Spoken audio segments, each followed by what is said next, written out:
Défis et perspectives d'une Union africaine en quête de réforme. Seconde partie de ce numéro de votre émission Invité Afrique avec Dr Serge-Michel Kodom, président de la commission intersectorielle chargée de la coopération internationale, la promotion de l'agenda 2063 et de l'ECOSOC. Dr Serge-Michel Kodom, on parle des réformes, renforcer notamment les prérogatives de la commission de l'Union africaine. Est-ce que cela peut-il conduire à mener des discussions sérieuses entre, par exemple, la commission de l'Union africaine et la commission sœur de l'Union européenne? C'est un exemple. Oui, je l'avais dit donc tantôt que actuellement nous avons 9 partenariats stratégiques, mais le partenariat le plus important, le plus significatif, il faut le dire, c'est celui donc de l'Union européenne et le second la Chine.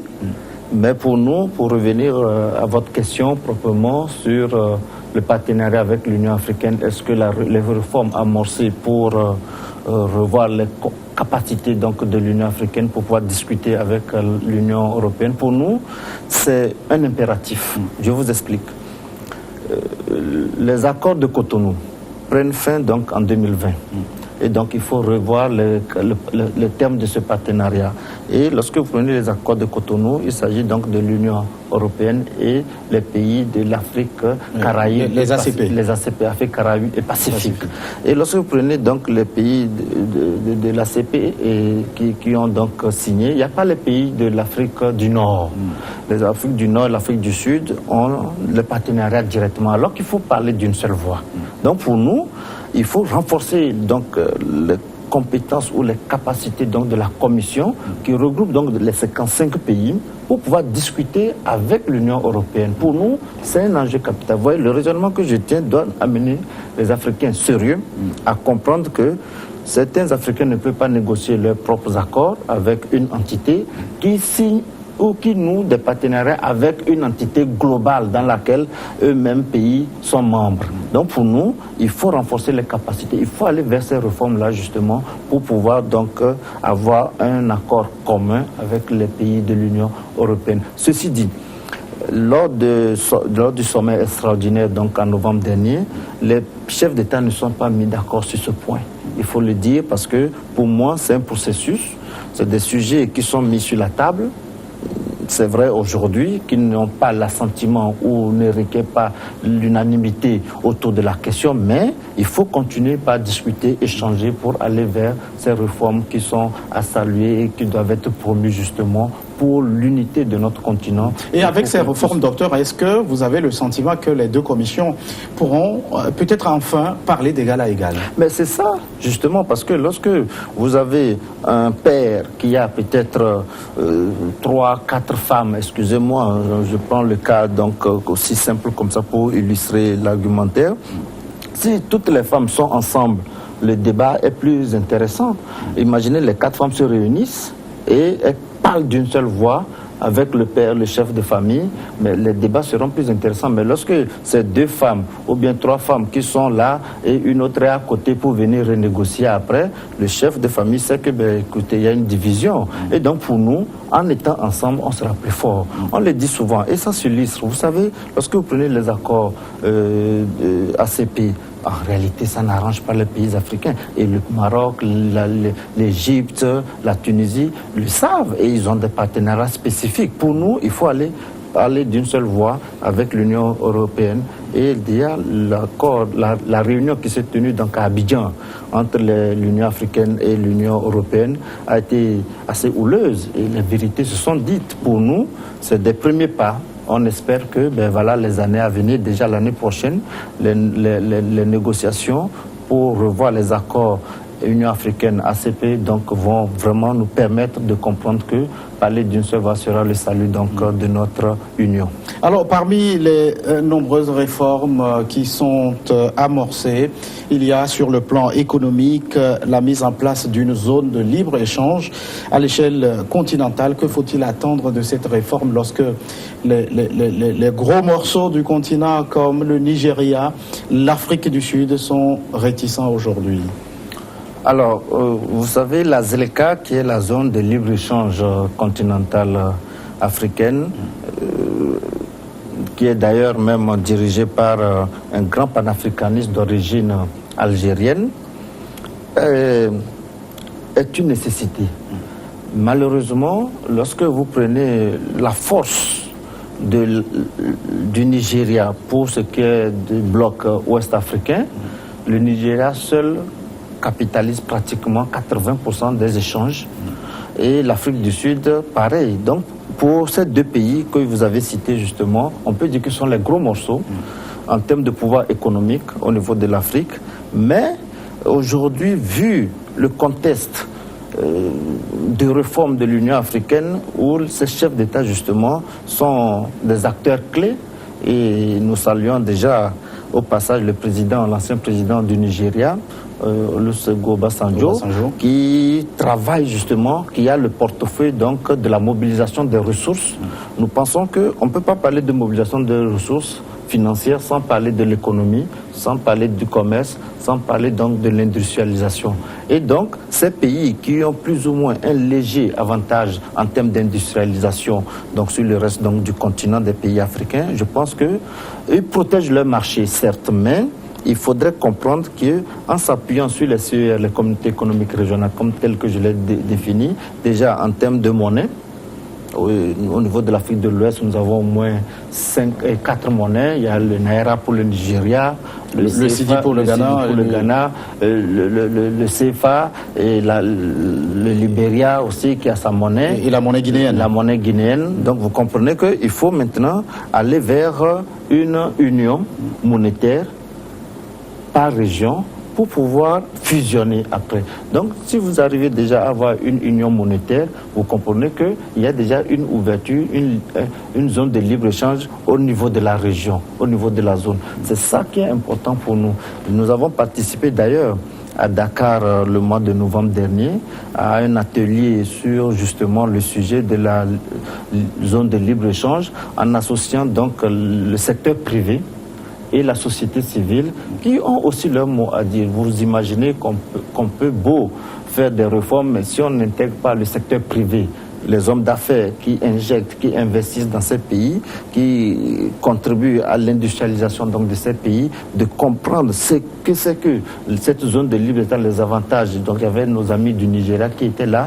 Je pense qu'avec ces réunions très ouvertes, ça permet de comprendre qu'aujourd'hui, plus nous serons ensemble pour défendre notre position commune, petit à petit, nous ferons donc de cette union un véritable outil d'intégration et de développement du continent. Est-ce que l'ouverture d'une zone de libre-échange serait-elle incompatible avec les intérêts de ces puissances comme l'Afrique du Sud et le Nigeria? Alors, ce qu'il faut retenir fondamentalement, c'est que les intérêts de ces pays, c'est qu'aujourd'hui, il y a des pays qui ont un très faible niveau d'industrialisation. Et donc, pour le Nigeria, par exemple, on prend le contexte ouest-africain, imaginez un seul instant qu'on ouvre. Voilà. Donc, eux, ils essaient de protéger leur marché parce qu'ils produisent beaucoup, ils peuvent vendre à l'extérieur. Donc, venir implanter des unités non productives intéressantes donc, au Nigeria ne les arrange pas. Donc, pour eux, c'est de protéger le marché pour pouvoir produire en quantité et vendre et avoir plus de devises. Donc, c'est l'exportation en interne et c'est ça l'enjeu.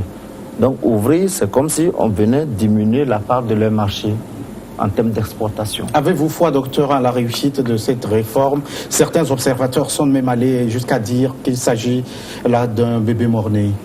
Non, pour moi, je suis encore optimiste dans la mesure où c'est un processus. Qu'on le veuille ou pas, ça va s'imposer à nous. Vous savez, c'est comme la Chine aujourd'hui. Il y a peut-être 15 ans, 30 ans, les gens disaient, voilà, la Chine ne peut pas tenir économiquement, dépasser les États-Unis. Mais lorsqu'on voit les indicateurs, lorsqu'on se projette, on se dit aujourd'hui qu'avec l'Union africaine, on ne peut pas ne pas aller vers une zone de libre-échange. Déjà, vous voyez déjà le passeport africain qui a été donc présenté à Kigali. Personne ne croyait. Mais aujourd'hui, il est là, on le voit. Maintenant, il faut voir les mesures d'application pour pouvoir l'imposer à tous les États. Et c'est ça qui permet au bloc régional, les communautés économiques régionales, d'accélérer le processus d'intégration au niveau régional pour pouvoir fusionner. Donc, à l'horizon 2025, tenez-vous bien, Gaëtan, on sera sur ce plateau, s'il plaît à Dieu, pour discuter de l'effectivité donc de ces zones.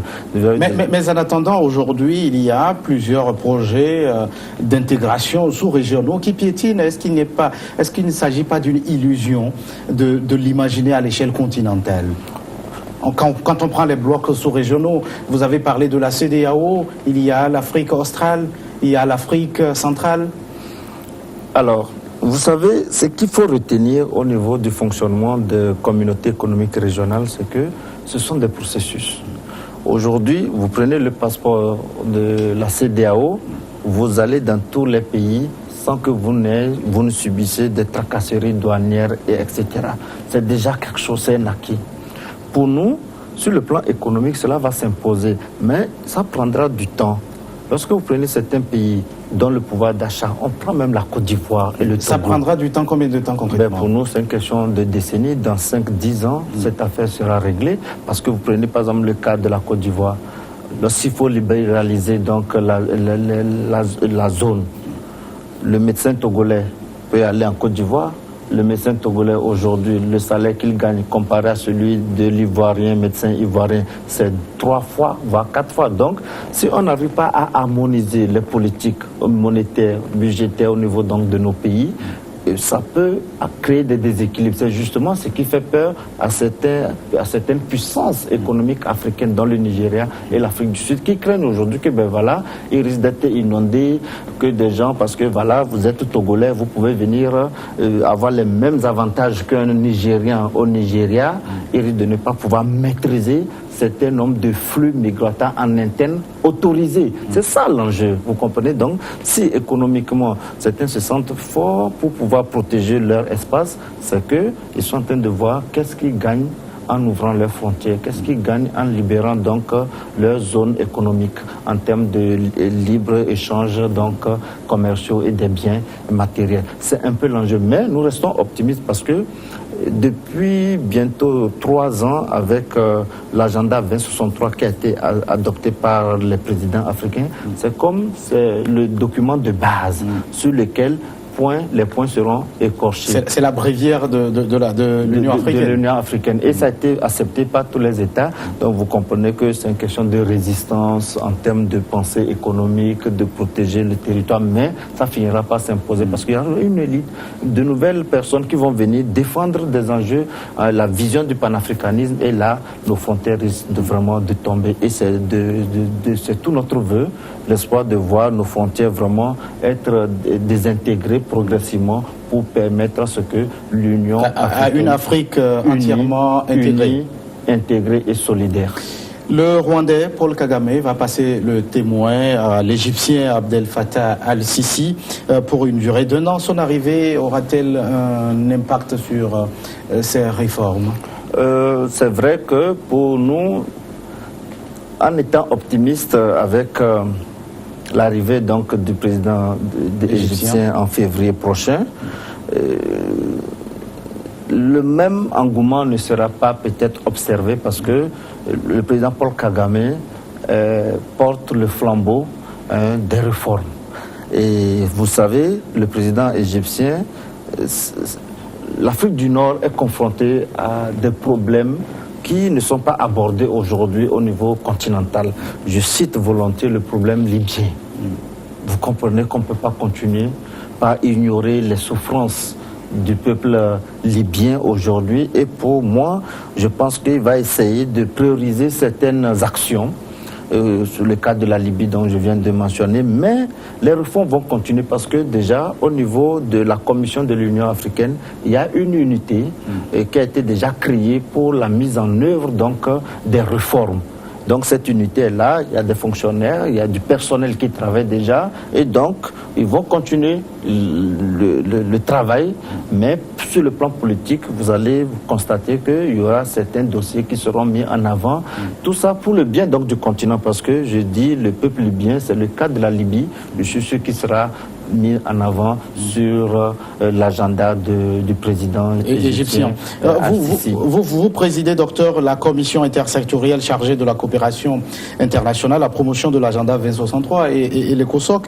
Comment gagner le pari de l'intégration africaine pour passer notamment d'une Union africaine des États à une Union africaine des peuples? Alors, à ce niveau, je pense que c'est une marche aussi.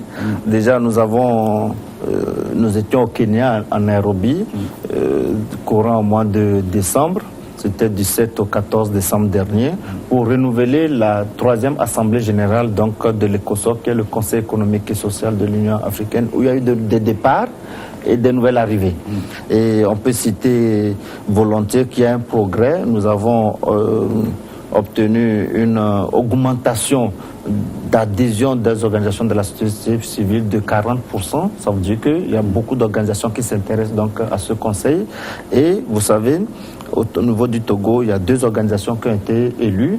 Et pareil pour la plupart des pays africains aussi. Et il revient donc à ces 2 organisations de continuer à piloter la mise en œuvre de la vision ou du moins des objectifs contenus dans l'agenda 2063. Nous allons d'ici quelques mois organiser une conférence de presse justement pour parler de ce que l'Union attend de nous au niveau de l'ECOSOC pour pouvoir amener tous les acteurs de la société civile à comprendre le fonctionnement de l'Union africaine, et de 2, porter la vision du panafricanisme et surtout s'approprier le contenu de cet agenda 2063. Dans quelle mesure les activités de l'ECOSOC vont-elles constituer un véritable moteur dans la mise en œuvre de ces réformes au niveau continental? Alors au niveau continental, comme je disais, je préside une commission, la commission transversale chargée de la coopération internationale, et je salue au passage le directeur du département de partenariat, Dr Evi, qui est nigérien, avec qui nous avons de très bons rapports, qui nous associent donc aux activités donc de la commission de l'Union africaine.